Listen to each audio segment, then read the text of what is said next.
एक समय वो आने वाला है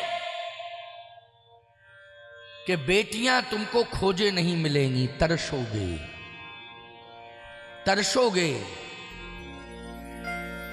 और ये सोचोगे कितने किलोमीटर पर बेटी का जन्म हुआ है। भैया जरा बता दो वो घर कौन सा है। ये नौबत आएगी आगे चल करके, सुन लो। क्यों? तुम्हारी सोच ने आज बेटियों की संख्या कम कर दी है। बोलो किसने संख्या कम की है? सोच ने, नकारात्मक सोच ने बेटियों की संख्या कम कर दी है। तुम संतुलन बिगाड़ रहे हो, समाज के लोग हो, केवल अपने निहित स्वार्थों की पूर्ति के लिए कि तुम अपने घर में बेटी आ जाएगी तो तुम्हारे घर में विवाह होगा, 10, 50, 100, 200, 500 लोगों को बुलाना पड़ेगा। जिसके यहाँ विवाह करेंगे उसको पता नहीं दहेज में क्या क्या देना पड़ेगा। यही सोच करके तुम नहीं देते हो। बेटी आती है, बेटी का भाग्य दिलाता है, तुम क्या देते हो? ये क्यों सोचते हो कि हम देते हैं? कोई नहीं देता है। बेटी का भाग्य दिलाता है। कहां से आ जाता है?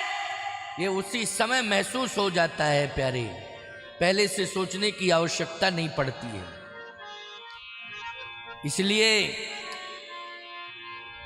इस बात पर विचार करना है कि राम कथा हम सुन रहे हैं, महाराज श्री जनक ने किस तरह का व्यवहार बेटियों के आने पर किया और किस तरह का विचार रखा और किस तरह से खुशियां मनाई हैं। हमें वैसा ही खुशियां मनानी चाहिए बेटियों के आने पर। गोस्वामी जी कह रहे हैं इस अर्धाली में पहले जनक का नाम लिया है, दशरथ का बाद में नाम लिया है। पहले सीता का नाम आया है, फिर बाद में राम का नाम आया। रामायण की चौपाई है, मैंने नहीं बनाई है। सीधे क्रम में आप विचार करना, सिस्टम समझने की कोशिश करना। चौपाई क्या है, अर्धाली क्या है? जनक सुकृत मूरति वैदेही, जनक सुकृत मूरति वैदेही, जनक सुकृत मूरति वैदेही, जनक सुकृत मूरति वैदेही, दशरथ सुकृत राम धर देहि, दशरथ सुकृत राम धर देहि, दशरथ सुकृत राम धर देहि, दशरथ सुकृत राम धर देहि, जनक सुकृत मूरति वैदेही, जनक सुकृत मूरति वैदेही, दशरथ सुकृत राम धर देहि। जनक सुकृत मूरत वैदेही, महाराज जनक का नाम दशरथ जी का बाद में नाम आया। अच्छा एक बात बताओ, राम जी पहले आए, सीता जी बाद में आई? बोलो आई कि नहीं? आयु में दशरथ जी बड़े हैं, महाराज जनक छोटे हैं। बड़े का नाम पहले आता है कि छोटे का? बड़े का। जो पहले आता है उसका नाम पहले आता है कि बाद वाले का? जो पहले आता है। लेकिन यहां जो पहले आया उसका नाम बाद में हो गया और जो बाद में आया उसका नाम पहले हो गया। धर्म जगत में, आध्यात्म जगत में, धर्म की दुनिया में, आध्यात्म की दुनिया में सबसे पहला सम्मान पुत्री वाला प्राप्त करता है, बाद में पिता वाला पुत्र वाला प्राप्त करता है। बाद में पुत्र वाला सम्मान प्राप्त करता है, पहले पुत्री वाला। पुत्री के पिता को पहले सम्मान मिला, मिला कि नहीं मिला? अच्छा एक बात और बताइए, सोचिए जरा विचार, आपका कितना ही बड़ा नाम क्यों ना हो, कितना ही बड़ा नाम काम, चाहे व्यापार में हो, चाहे राजनीति में हो, और चाहे वो आपका सामाजिक सेवाओं में हो, प्रशासनिक व्यवस्थाओं में हो। प्रशासक बहुत नाम खाम कमाते हैं साहब, कमाते हैं कि नहीं? अगर कोई कलेक्टर अच्छा आ जाता है, लोग कहते साहब भारत में इतने कलेक्टर बहुत स्वच्छ सेवाएं देते हैं, उनके नाम की लिस्ट जारी हो जाती है। बोलो हो जाती है कि नहीं? एसपीओ की लिस्ट जारी हो जाती है। प्रशासनिक व्यवस्थाओं में भी नाम बहुत होता है। लेकिन मैं एक बात कहना चाहता हूं, बहुत ध्यान से सुनना। आध्यात्म की दुनिया में, सनातन संस्कृति की दुनिया में सबसे पहला नाम लिस्ट में अगर आता है और सम्मान का प्रमाण पत्र सबसे पहले मिलता है, तो जिसके घर में पुत्री का जन्म होता है उसे मिलता है, उसे मिलता है प्यारे। मैं एक बात कहना चाहता हूं, सुनो। महाराज दशरथ, इनको कौशलेश भी कहते हैं, इनको दशरथ भी कहते हैं, इनको अवधेश भी कहते हैं, लेकिन इनको जनक नहीं कहते हैं। जनक मानी पिता होता है। महाराज को मिथिलेश भी कहते हैं, जनक जी महाराज को मिथिलेश भी कहते हैं। वो लोग कहते हैं कि नहीं कहते हैं? शीरक ध्वज भी कहते हैं, लेकिन प्रसिद्धि है जनक के नाम से। जनक मानी होता है पिता। इसका मतलब यह है कि इनके पास पुत्रियां हैं और इन्होंने अपनी पुत्रियों को प्राप्त किया है पुण्य के प्रभाव से। ऐसी पुत्रियां मिली ही इनको, ऐसी पुत्रियां मिली हैं कि जिन पुत्रियों ने पूरे जगत को सम्मान दिलाया है और पूरे जगत से सम्मान पाया है, ऐसी पुत्रियां मिली। सम्मान भी जगत से पाया है और जगत को भी सम्मान दिलाया है। ऐसी पुत्रियां किसको मिली? जनक जी को मिली, इसलिए जनक ही हो गए। जनक मानी तो होता है पिता, होता है कि नहीं? जनक मानी पिता। और आप देख लीजिए धर्म जगत में वेदों से लेकर के हनुमान चालीसा तक देखिए आप, केवल जनक के नाम से प्रसिद्धि। बोलो जनकपुर के सम्राट महाराज श्री जनक जी महाराज, जिनको मिथिलेश कहते हैं, बोलो ईमानदारी से उन्हीं को जनक की उपाधि से विभूषित किया कि नहीं किया? जरा बता दो। इतने राजतंत्र की परंपरा में ले लीजिए आप, चाहे ऋषि परंपरा में, चाहे राज परंपरा में, जनक केवल एकमात्र मिथिलेश जनक है, उनको जनक कहा जाता है। इसलिए मैं कहना चाहता हूं कि धर्म की दुनिया में सम्मान प्राप्त करो, और धर्म की दुनिया में सम्मान यदि तुम प्राप्त कर लोगे तो तुम्हारा लोक परलोक दोनों बन जाएगा।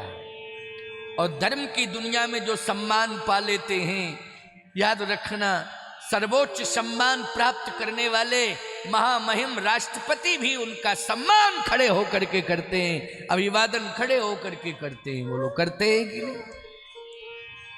इसलिए पुत्री घर में अवश्य आवे।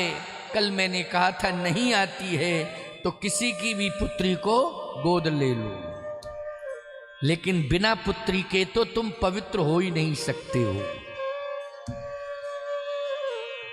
जनक सुकृत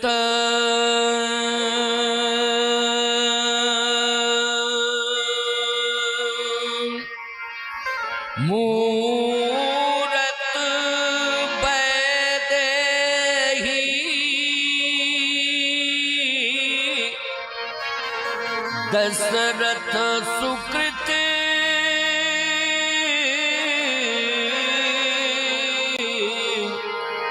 राम धर दे।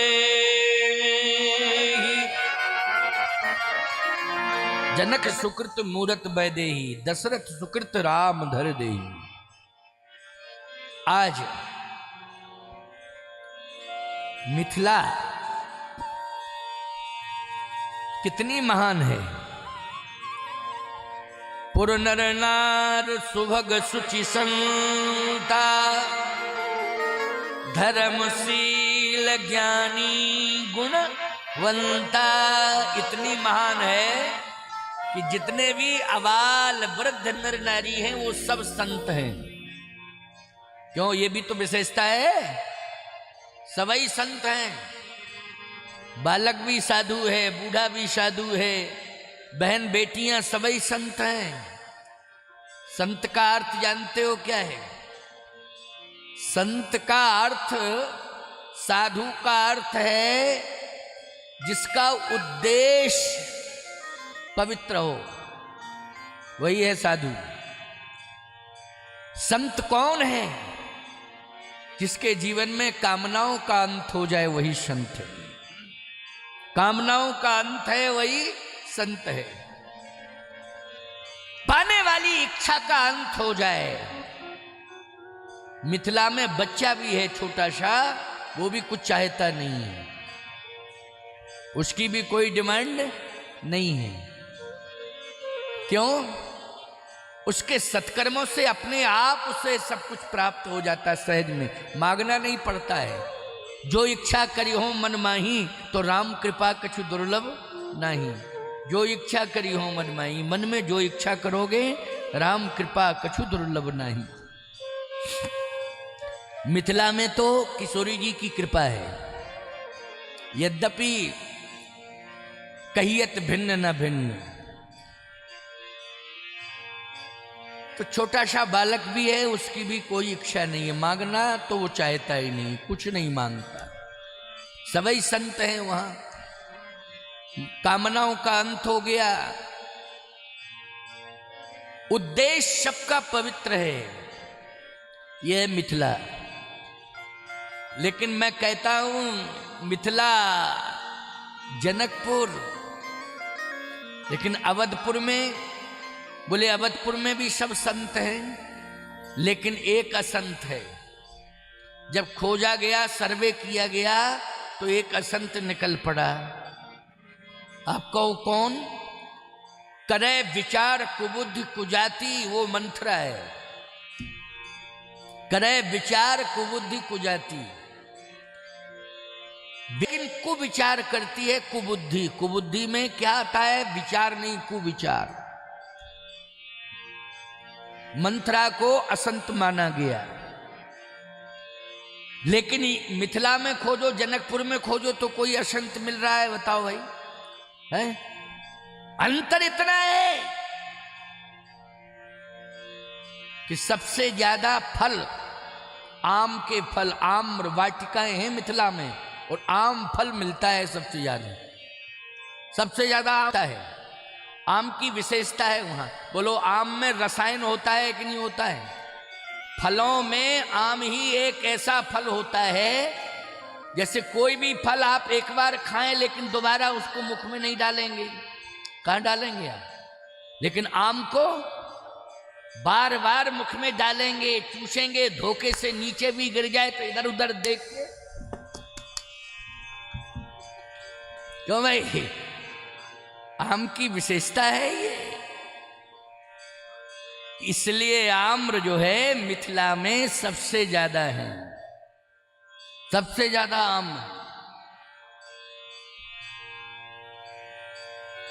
और दूसरा फल मिलता है कि नहीं मिलता है कोई गारंटी नहीं, आम मिलेगा। अयोध्या में फल हैं, बहुत फल हैं अयोध्या में, ऐसी बात नहीं। लेकिन क्या बतावें आपको, एक फलों में भी एक खतरनाक फल होता है। जैसे नारियों में मंथरा और फलों में संतरा। क्यों?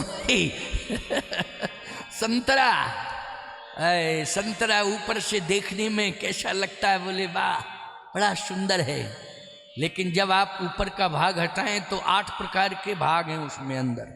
बोलो है कि नहीं? अलग अलग कलियां हैं, 8 प्रकार के भाग हैं। खट्टा भी है, मीठा भी है। बोलो है कि नहीं? मीठा भी है और खट्टा भी है। रस चला जाए तो ठीक है, और उसका बीज अगर चला गया तो आंतों को ही प्रभावित कर देता है। इसलिए बीज निकाल निकाल के धोखे से भी मत खाना, उसको बाहर करना पड़ता है, अंतड़ियों को नुकसान पहुंचाता है। नींबू का बीज और संतरा का, समझ गए हो कि नहीं? मौसमी भी आती उसी, बीज इनका अच्छा नहीं होता है, समझ गए हो कि नहीं? अमरूद का बीज बहुत अच्छा होता है, लाभदायक होता है। किसका? अमरूद का बीज आप खाइए, बहुत बीज सहित ही ग्रहण करना चाहिए अमरूद। लेकिन नींबू का बीज त्याज्य है, संतरे का बीज त्याज्य है, मौसमी का बीज त्याज्य है। देख धोखे से भी नहीं चला जाता है। कभी कभी हम तो वैसे संतरा खाते ही नहीं हैं, लेकिन कभी अगर मान लीजिए एक आध कली ले ली तो सोचते रहते हैं कि ये बीज ना जाए, और मान लो चला गया तो फिर रात भर रामदेव बाबा को याद करते हैं। कैसे पचेगा बाबा, जरा बताओ मुझे, कौन सा व्यायाम करना पड़ेगा, कौन सा व्यायाम बताइए बाबा, वो संतरा का बीज चला गया अंदर। अरे रात भर जो है रामदेव बाबा को याद करना पड़ता है।